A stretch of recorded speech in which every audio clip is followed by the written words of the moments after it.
وفودن وهجامين وزيركي هوري أمني كصوماليا مشرح اللبان عبد الرزاق عمر محمد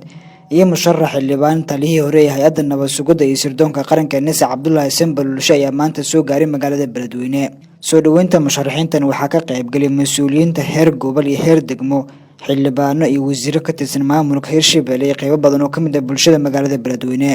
musharaxiinta ayaa inta kadib mid u gacan qaaday qaar kamid ah dadkii ku soo dhaweeyay garoonka dowladaha ugaas khalifa magaalada Beledweyne inta kadib mas'uuliyiinta ayaa la geeyay qaybta VIP-da ee garoonka dowladaha ugaas khalifa magaalada Beledweyne waxaana warbaahinta ugu horeyn la hadlay dadkii ku soo dhaweeyay garoonka dowladaha ugaas khalifa Beledweyne musharaxiintani haddii ay reer Hiiraan ay maqlaan Sembal Sheekh Cabdirasaaq waxay ku dhaartaan inay yihiin indhahooda waa dadka kaliya ee reer Hiiraan u ah indho soo dhaweyn ka duwan soo dhaweynadii hore halkaan maanta ka dhacday taasna waxa waaye taageerada iyo xadaarada iyo dhiirigelinta iyo jacaylka loo qabo mas'uuliyiintaas maanta noo yimiday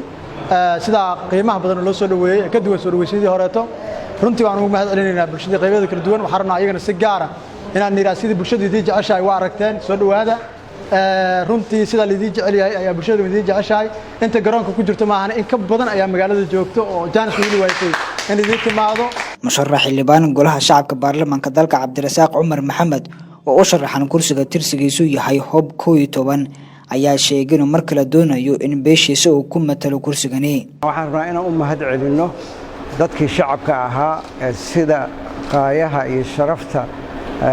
noo soo dhaweeyay ilaa ay saakay ilaa ay hadda ay duhur tahayna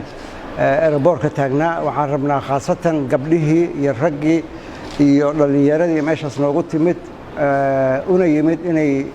nagu soo dhaweeyaan waa u mahad celinaynaa dhinaca kale musharax Liban golaha shacabka baarlamaanka dalka taliyay hore ee Nisa Cabdullaahi Sembal ayaa sheegay inuu u sharaxan yahay kursiga 58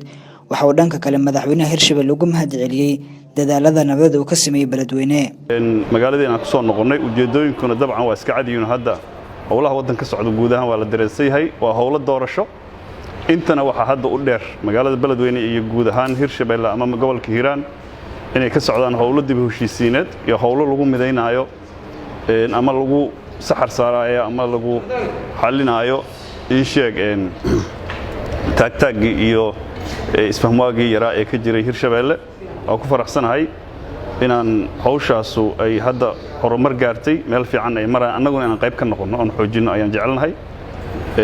doorashada ayaan u maalin kolba waxaan rajaynaynaa magaalada inay doorasho nabad ah oo xalaal ah oo tusaale u noqoto Soomaali inteeda kale inay ka dhacdo